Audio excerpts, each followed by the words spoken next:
Whoa there, Space Cowboy. Brokeback Bebop is a podcast with explicit content intended only for mature bounty hunters. Listener discretion is advised.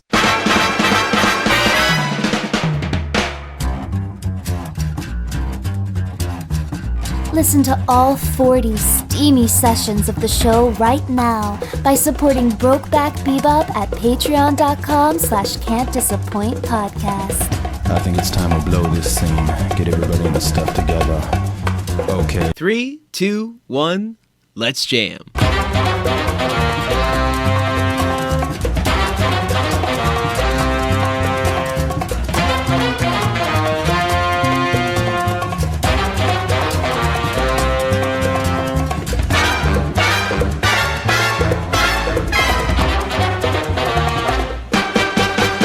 Hello, everybody. Hello, and welcome to the inaugural.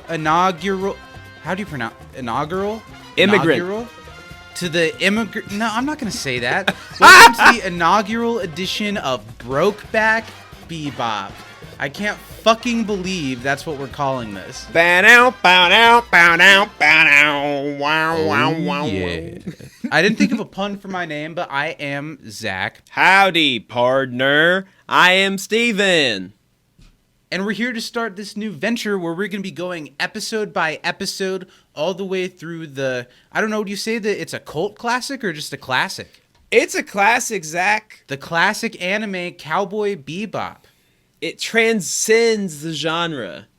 So why don't we kick it off, I guess. Steven, you know that I've never been much of an anime person, not just because I have anything against it, but just because I've always felt like I'm on the outside kind of looking into it. I never really clicked with it. I didn't watch it a ton as a kid, so it's just never been a part of my thing, my media intake. Has it? But you're a huge anime guy. I'm a pretty big anime guy. My room's covered in anime shit. But I have liked anime literally for as long as I can remember, Zach. Some of my earliest memories were watching Pokemon or Dragon Ball.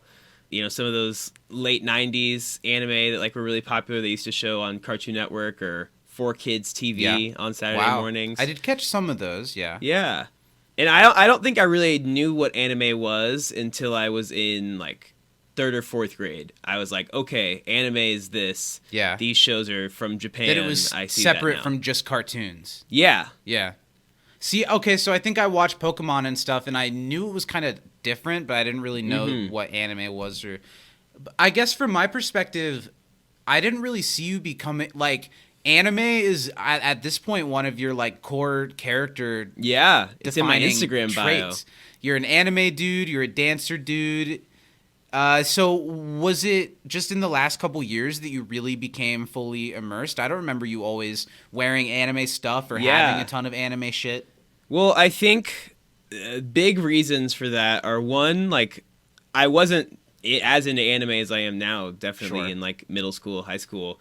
I got back into it when I was, like, in college because my friend who I lived with at the time, we both liked a couple of anime, and then we started watching, like, some more. But I think probably regularly I'd be watching at least, like, 1 or 2 anime that were coming out. Like when At I that had like time Crunchyroll, or even before that? Probably around like college time and after that. Normally it would just be like what's on Toonami on Cartoon Network at night, but it wasn't like as like dedicatedly watching. Sure. Fun fact: voice of the Toonami guy is the voice of Spike Spiegel. I could see that. Cowboy I can Bebop. totally see that. Yeah, Steve Bloom. It was his first voice acting gig. Cowboy Bebop. Fun fact: he's like the Harrison Ford of voice actors. He was just like a carpenter in the voice recording booth, and they were like, "Hey, you say some stuff," and he said, "Okay." Interesting. He wasn't actually a carpenter. That was just stealing from the Harrison Ford thing. But I got really Ford a carpenter. Yeah, I on just like knew set. he flew airplanes. I think I didn't know that. Yeah, he's Jesus, Cool. man. Huh. This summer, Harrison Ford is Jesus Christ. Air Force 1, 2, Jesus Christ. What? Why does it have to be an Air Force One sequel? It could just be a standalone project. So he can fly a plane. We gotta give him a reason. Michael Bay presents The Bible. Starring Megan Fox as God. But because God made us in their image, every person in the movie is also Megan Fox. I like that you use they, them Thank you. Pronouns for our Lord and Savior. Well, you know, if we're running with the Megan thing. Okay, so back Thanks. to anime. Oh, sorry. Yeah, I started watching a bunch during the pandemic, basically. Oh, okay. And now I have enough money to buy merch and shirts, and it became a lot cooler to do that spend in it on, Black culture. That is a big thing. I have noticed that a lot of my Black friends on Facebook, especially in our age group, are real big anime kids. And from my perspective, like back in high school, it was definitely... It felt like a different, at least from my viewpoint, It felt like a different demographic that was into it. It was like the kids that hung out at the public library. Yeah. It was often like kind of the outsider girls that were really into anime. Totally. Yeah. So was that a recent shift, or was that always kind of? I think that started to happen with the kind of Black nerd culture growth that's gone on since the superhero movies have been coming out, since people like Michael B. Jordan, Childish Gambino, things like that make it a little more cool to be a nerdy Black guy, and we can be a little more in touch in public with that side of ourselves. Really cool. I think it came out that a lot of us have been watching anime your whole life for a long time, and I think it's also opened the door to especially Black men being more comfortable watching genres of anime that aren't just action, which is cool to see. Interesting. That is really, really cool. Wow. Yeah. Growth. I know, it's crazy. I think the pandemic had a big part to do with that, but the pandemic, sure, but that a specific medium of television that's culture from another country can do things like that, and much more than just that, but can do things like that for a totally different culture is really cool. It's totally cool. So what are like the touchstones of anime for you? I know that you watch dozens and dozens of shows, but what are like the, I don't know, maybe the Mount Rushmore? What's like the Mount Rushmore of anime for you? So just to flex for a little bit, on like my anime list, which is kind of like TV Time I've told you about. And for anyone who doesn't know either of those, TV Time and My Anime List are great resources for tracking television that you're watching, sharing it with friends that you're watching it, commenting on it, seeing other people that are commenting on it. It's kind of like Letterboxd, kind of like a water cooler conversation. I can't speak for My Anime List, but do you like talk with other users of the site? You can. There's like discussion boards and all sorts of things. It has like a crazy big database of like, as soon as an anime is announced, it's there, and you can like put it in your plan to watch list. If you're a huge media consumer, TV Time and My Anime List are both really essential pieces of, because I watch so many TV shows and I'd have no idea what I was watching. Like shows I watched that are on for 10 episodes and are off for like a year and a half, I would never know when they come back.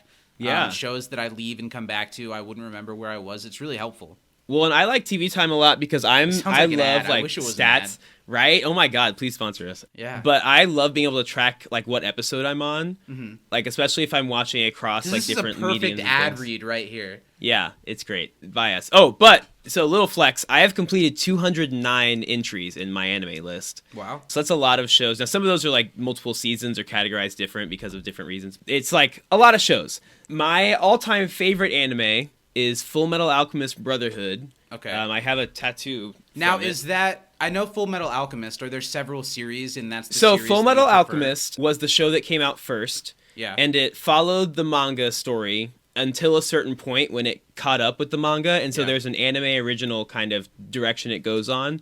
Years later, they came out with Brotherhood with better animation, a lot of the same team behind it, but it was just better. And it follows the anime story more, so Brotherhood is the one that's pretty collectively viewed as better. Okay, cool. Yeah, it's great. So good. Awesome story. It's dark. It was probably one of the anime that made me get really, really, really into it at an older age. So I only watched it a couple years ago. And that's the all-timer. That's your all-timer. That's my all-time number one. Okay. Other like really popular ones, obviously like Dragon Ball Z and stuff. But if you're looking for like a newer one to get into that's really good, I'd say Mob Psycho 100 is really cool. That one is like exciting. That one like I watched alongside my brother, like from, even though we're not in the same place. It's really good because it's a really cool brother relationship. My Hero Academia is really popular. But if I were gonna make like a Mount Rushmore, so that'd be 4 that like I'll try and do one from different genres. Okay. So I would say, for me personally, I'd do.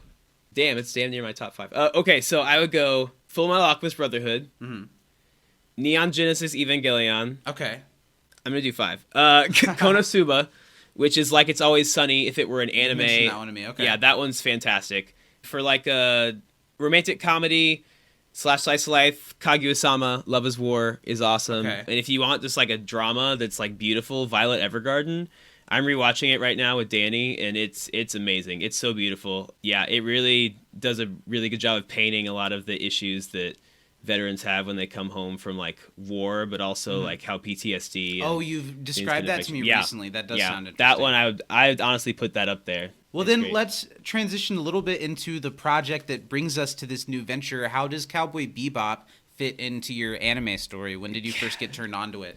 So I had seen a couple episodes of Cowboy Bebop when I was like younger on like Adult Swim. I sure remember. Now, when I would put on Adult Swim, I was looking for like Family Guy, and a lot of times the anime and Cowboy Bebop, to an extent, even watching it now, they come off kind of slower paced. Yeah, So I think when certainly. I was a kid, I turned it off when it came on. But I definitely remember flipping through it and just for like a glimmer of a second being a little transfixed on it, even Yeah. if I knew like it was above my consciousness at where I Sure. was at that point. Okay, go ahead. Yeah, and I didn't remember very much from it. I remembered Ein, I remembered Spike a little bit, and I remembered like the Faye, who's the female main character of the Who we show, haven't met a yet. little bit. Yeah, like I remembered what they looked like, and I was familiar with it existing. But I decided, early on in the pandemic when I was just watching a bunch of anime that like either I didn't remember all the way or that I had wanted to watch, and that's one that I watched through. I think in like a few days, I got through all the episodes just watching them late at night. And I was just I was just like mystified. I loved Yeah. it so much. The fact that you could have an action fight with like Bruce Lee choreography with like jazz going behind it, like that blew my mind that those things could like exist at the same time. And for me, who like studied jazz in school and like that's always been like my thing when I was a trumpet player.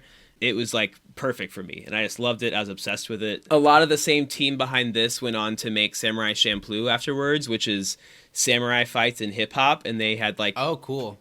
a just as good, in a lot of respects, kind of spiritual successor to this. And so I think that kind of made me appreciate Cowboy Bebop even more. And when I've gone back and watched it in English, and then watched the movie afterwards, which is great, and just rewatching it over and I have a over, question. I appreciate more things. When I was Googling the show today, is there just the one movie or are there other little offshoots too? I would say canon, there's one movie. Because I'm And I would thinking just treat it for as that. prosperity's sake, we should probably cover just about all of it if Yeah. we can. The But what do you movie mean? and the What do you show are mean? about it. Like, how did you say that? That there's just one movie, but there's more, right? I think there are like OVAs, which are does like that mean? extra little things, like side stories, Okay. is what I'd call them. But it's really just like they have like a holiday special, I think. That's fun. But that's like the Well, we only should really thing probably I can look think at that. of. Yeah. Yeah, that'd be fun. I haven't seen it. The plan is to cover all of it, starting with the 26 episodes of the show. Yeah. There's the film, which maybe we'll split up into 2 podcasts or something. And The we've movie's got to great. at least take a look at the recent revival on Yeah. Netflix that, from all accounts I've seen, was kind of a disaster. I think, because I didn't see all the episodes, but I saw the first few. I think there was some issues with the script, issues with the directing, issues with the performance of So one all actor of in it. particular. Just all of it. But I think it was campy, it was fun, it captured a lot of the whimsy of the show Okay. in a really cool way. It was just super duper stylized, and that's really off-putting to a lot of people. Okay. I didn't hate it. But I don't you think also it's didn't watch great. all of it. I didn't finish it. You no. didn't get hooked enough to keep going. Correct, yeah. John Cho was great Oh, yeah. I like John Cho as quite a Spike, bit. and even though he's a little bit older, but I mean, Spike is supposed to be a little bit older in the show, honestly. It's a little vague, at least so far. You know nothing, Zach. Have I you know. bathed in the suit? I know I don't know, but based off of like the look of the character, he doesn't exactly but look he's like not a super kid. young. Yeah. And the guy who plays Jet is a gorgeous, handsome man, and he did a great job. Even though they made Jet's character kind of a Let's joke. dive but it's into fine. this week's episode, the first episode of Cowboy Bebop. It's called Asteroid Blues, the first session of Cowboy Bebop, Yeah. should I say. Yeah, so all the It's called episodes Asteroid are Blues. broken down into sessions. So a little bit about the show, Zach. I don't know Yeah. if you know. Obviously, it has a great opening sequence we'll talk about, but in the background of that, there's a lot of like words that are written. Yeah, there. I didn't read it, but by the time I watched the next episode that we're going to talk about, I started to pick up on some of the words that were in it that described a little bit about like where in time they are. And why I didn't read it to a T, so I don't know. Well, all a lot of it information. is it's basically the pitch for the show. It's the creator saying what the show is, and they're like, it's a show that works like jazz. Because one thing I noted about it, talking about the first episode, is that the show does kind of drop you right into it. It doesn't take a lot of time to explain why what's happening is happening, like the rules of the world as it stands. So that's interesting that it's all in the opening titles. It is, and it's all the characters have lived lives before the show. They live lives during the show. They'll, live lives after the show. Like it's kind of they're already existing in this world. It's kind of like they're movie. not starting from scratch. Yeah, and it's episodic. Each episode is supposed to represent like a jazz chart, basically. Right. So each episode is a different take on that chart, because a jazz standard you can play 50 different ways, but it's still the same song. And so that's kind of the idea behind the show. Are you able to explain to me then how this first episode relates to a specific thing in jazz, or if each episode is supposed to represent a different thing? Do you know much about it? It's not supposed to represent a different thing. It's kind of like a jazz song. Like it starts, there's the setup that you always know that you recognize the tune. Then there's an improv solo where somebody can do something different. Then it goes back to the recognizable part. Then, the this, but it always wraps up, that's the end of the song. And then you move on to the next chart. Yeah. Okay, so this first episode, it was storyboarded by Shinichiro Watanabe. I'm going to butcher these names. Tell me if you know any of these names or like their work. Is that a name that stands out? Shinichiro Watanabe. Yeah, he's the director. So he went on to also make Samurai Champloo. He didn't direct this episode. He's the director of the show, though, like in general. Okay, like the showrunner? Yeah, and did a lot of the script. Well, this episode was directed by someone named Yoshiyuki Takei. Is that a name that you know? Not off the top of my head. Yeah, and it was written by who you've mentioned a little bit, who I believe is the creator. Is her name Kiko? Do you know how to say it? Keiko? This episode was written by Keiko Nobumoto? Yes. Is that the one creator? who just passed away. She did the script a lot for Bebop, Space Dandy, like Wolf's Rain. Okay. Tokyo Godfathers, which is a really popular movie. Okay, and as far as the air dates, on Wikipedia it said that the original TV Tokyo air date is unknown. Mm-hmm. But the original, what's it called, Wow air date, it's another network in Japan, I believe, was October 24th, 1998. I was not 2 years old yet when this first episode aired in Japan. Yeah, we were but small babes. And it originally aired on Adult Swim on September 3rd, 2001. Nice. Just a full 8 days before that 9/11. What a way to bring in history. Do you think everyone was like, did you hear about that new anime? Maybe they were talking about it at the water cooler. Shit. So this first episode, let's dive in. We said we were going to do trivia for it. I was just watching the episode. I didn't write down any trivia. Did you? Okay, I have a couple questions for you. I meant to. I just was watching the episode. No, I had one, and then I had to just like remember something. Okay, sure. Well, let's see if I can pick up what you're putting down. I doubt it. Okay, what did the shaman call Spike? What was his nickname? Oh, fuck. Something bird. Swimming bird? Swimming bird, Hell yeah! Nice. Let's go, Zach. Okay. And how much was Asimov's bounty? Oh, was it 2.5 million, whatever the currency is? Woolongs. And is that a lot? Is that a little? That would be, so just equate woolongs to yen. Yeah. How about to the dollars that I'm familiar with? Yeah, so then to get from yen to dollars, you basically just divide it by... Oh, now we're doing math. 100. So it would be like $250,000. That's a decent amount of money. Yeah. All right, well, we've spent a lot of time doing the build-up. Oh, no, $25,000. Let's do what we can to kind of talk through the episode. Right? Tell me what, because so far, I've watched the first 2 episodes to discuss. So far, the episodes are pretty episodic and kind of like one-off storylines of, oh, wait, do you want me to do the thing? Yeah. Are we going to do the thing? We are. So we're going to do a segment here that I could not be more excited for. Sure. We're going to find out, because, Zach, you're not the big... I wouldn't call you an anime expert by any means. Absolutely. And I just want to know... Novice, by all means. Did Zach comprehend the episode this week? I guess we'll find out. Are you going to grade me? Yeah, I'm going to grade you, and Okay. I'm going to time you. You're going to have 20 seconds. Okay. Okay, are you ready? How are you feeling? I was kind of thinking about it. I feel okay. I don't. I've never done this before, so I don't know how much The time. pressure. I don't know how fast the 20 seconds is gonna go, and if what I have in my head is gonna fill up the time or not. Some days it's fast, sometimes it's long. You know, I'll It's give usually you pretty quick. Yeah. It's usually all right, pretty quick. Zach. All right. We're gonna get started in 3. Are you gonna go on go? That's up to you. You're I'm gonna press the driving this timer plane. on Don't go. ask me. Okay. Okay. 3, 2. Usually you would go on go. Yeah. Yeah. Go on go. Yeah. 3, 2, 1, go. Okay, so we're in the distant future, and there are a bounty hunter named Spike is living on the ship Bebop, where they traverse the galaxy looking for bad guys. In this journey, they're looking for a guy, I don't remember his name, who is traveling and distributing this drug called Bloody Eye, along with a pregnant lady. After several near misses... Oh, damn. I didn't Yeah, get it goes yeah, fast. It goes by really No, here's fast. what I'll say. You did a beautiful intro. Beautiful Okay. opening. Took a lot of your time, about half, Yeah. but it was Yeah. lovely. Good job My talking first about time, I'll Spike. get I think you faster. set up Spike fantastically. I didn't get anything about Jet, really. Sure, but we don't get a lot about him. I That's fair. wasn't worried about him. But he's there. He makes Yeah, the he peppers. is. You didn't give me that she wasn't really pregnant, that it was the drug. Didn't get Yeah, but I anything didn't about get the to the syndicate. ending. Yeah.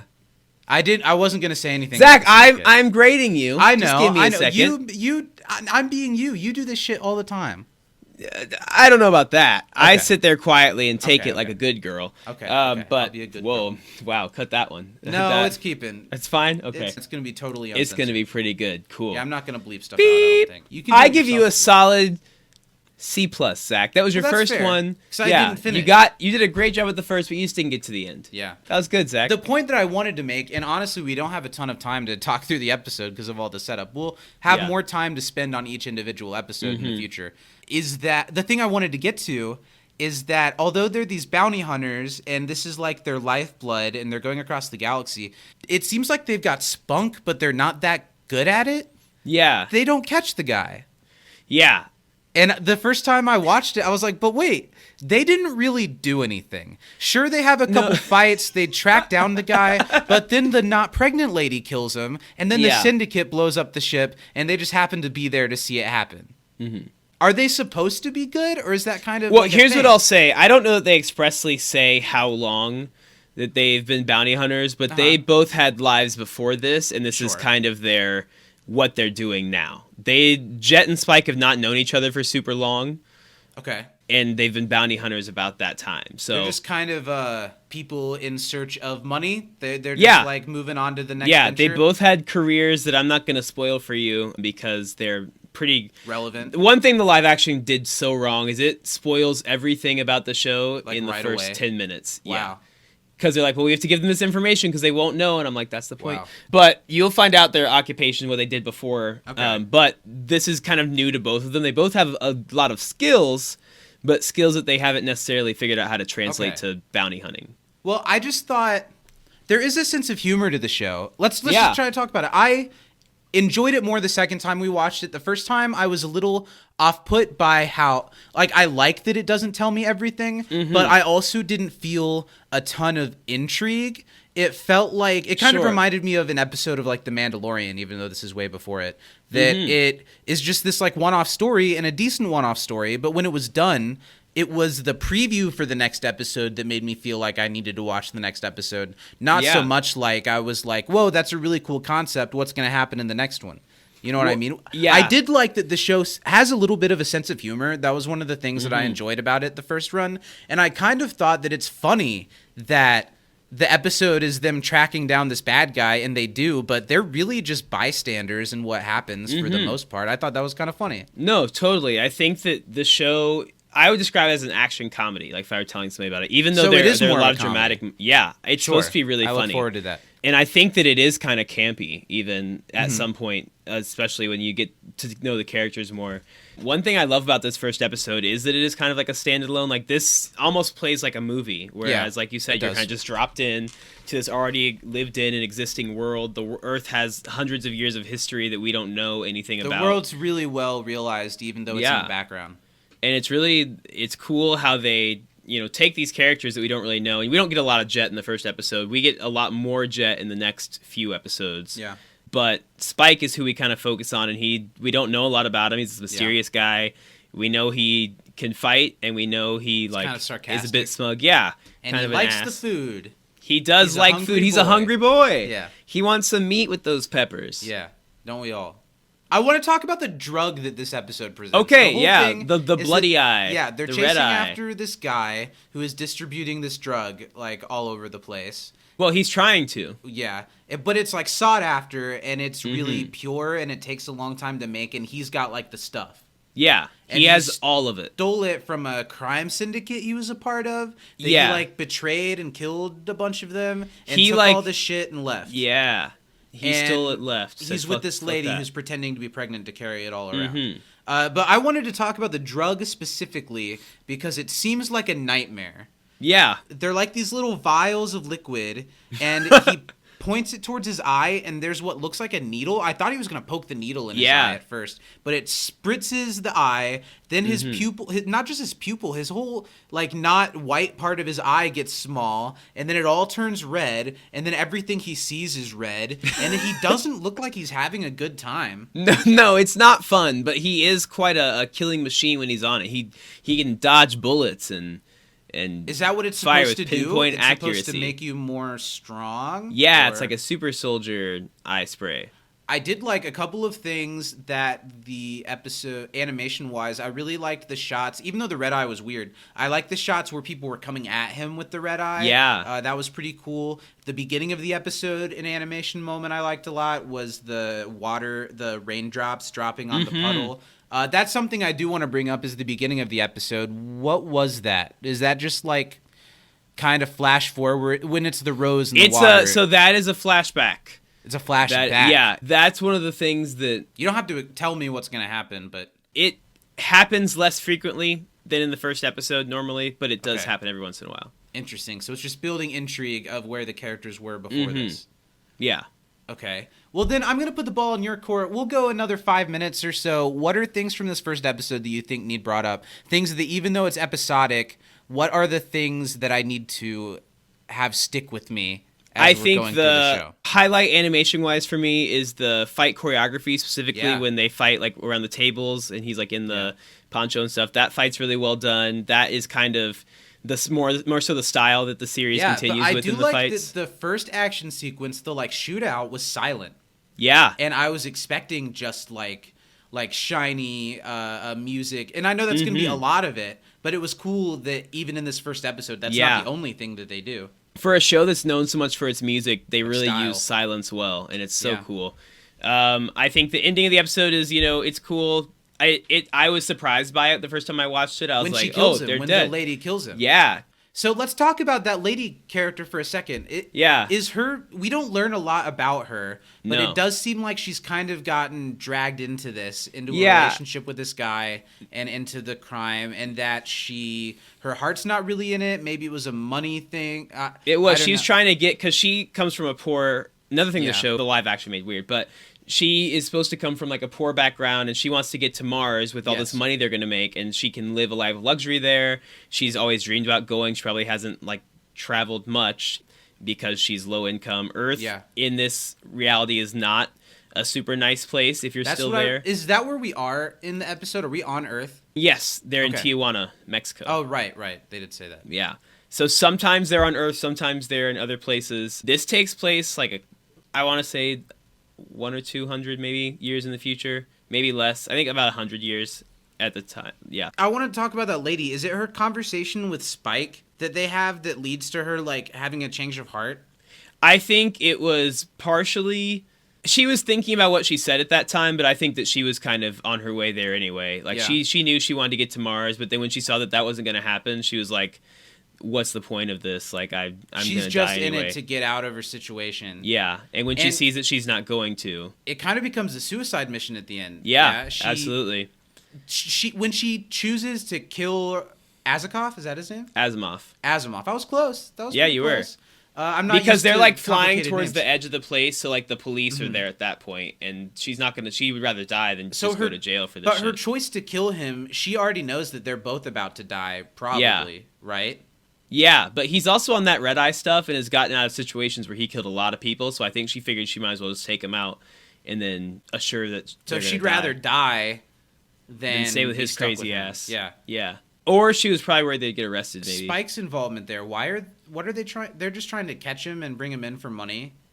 Spike's trying to catch Asimov and bring him in for money. The police were after them because they were having like a whole ass like shootout and they were flying like towards the edge of the border, so they weren't like leaving the atmosphere in a legal way. That's one thing I had trouble with a little bit with just putting us all into it was the mentioning of the syndicate was very small. Yes, it was like I picked up on the backstory, but I didn't exactly know at first that that's what those guys were. Sure. And I also didn't pick up that people were police either. I wasn't exactly sure who was what that was chasing after him. I think the second time it was more syndicate clear. Definitely. So there are multiple syndicates in the show. Just it's a thing that's like in that world, and they operate more like gangs than like what we think of as like a fancy syndicate. Yeah. For the most part, but yeah, they just kind of looked like regular old thugs after him, but that was his gang. I will say that the first episode does have enough intrigue to keep me interested, even being kind of on the outside looking in on anime. The animation was cool. It took some getting used to because I'm used to animation in the US is I feel like it's very quick. Yeah, it is. And the animation takes its time. The pacing of the story feels a little slower. But that's not to its own fault. It's just the way that I'm predisposed to animation being bright and colorful and loud and bam, bam. Comparatively, the colors are a lot less bright. Yeah, which I like, but it takes some getting used to. Especially this kind of anime. The 90s, especially the mid-90s, mid to late, like put out a lot of shows that were colored like this. They were a little bit darker. They're not for like a young audience at all. I think that's part of the reason.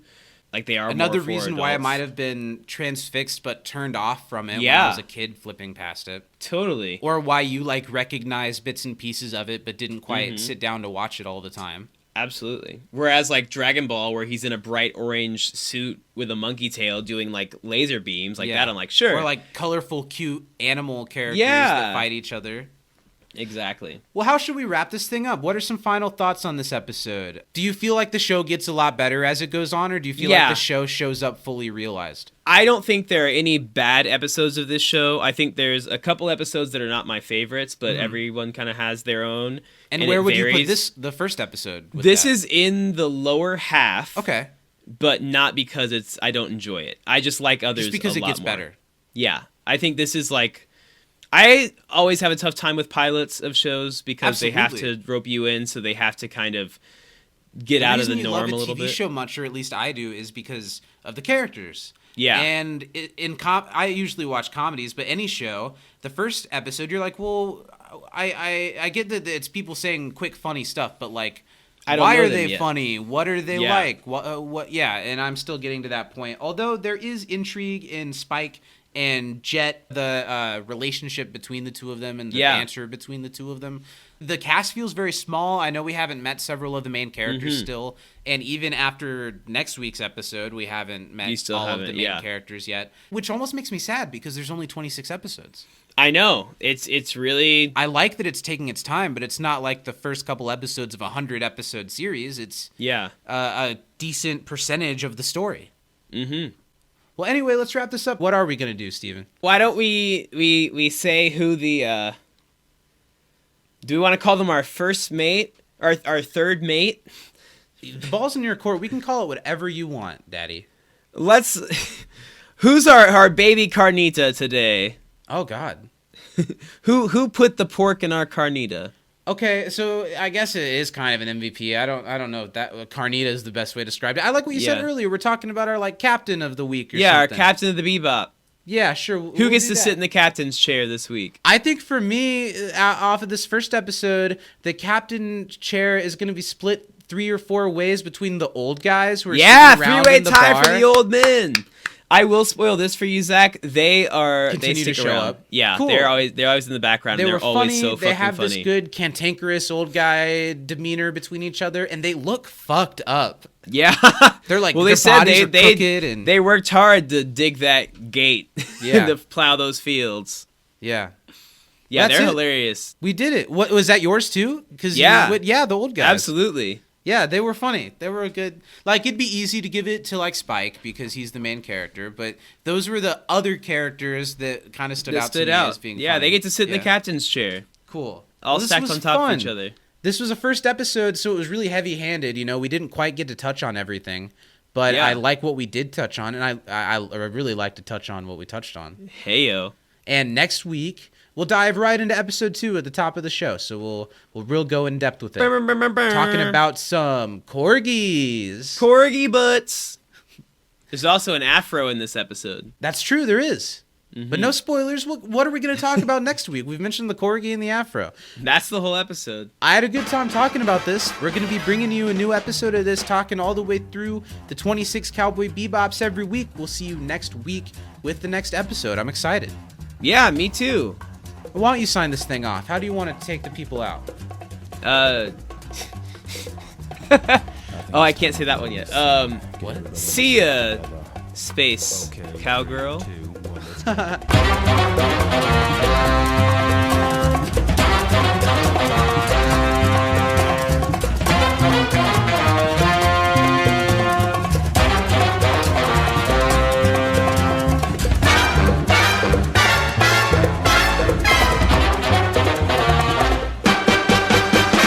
Thanks for listening. Support this show and our podcast network at patreon.com/can'tdisappointpodcast, where starting at $5 a month, you can get immediate access to all 40 outrageous sessions of Brokeback Bebop. See you next time, Space Cowboy.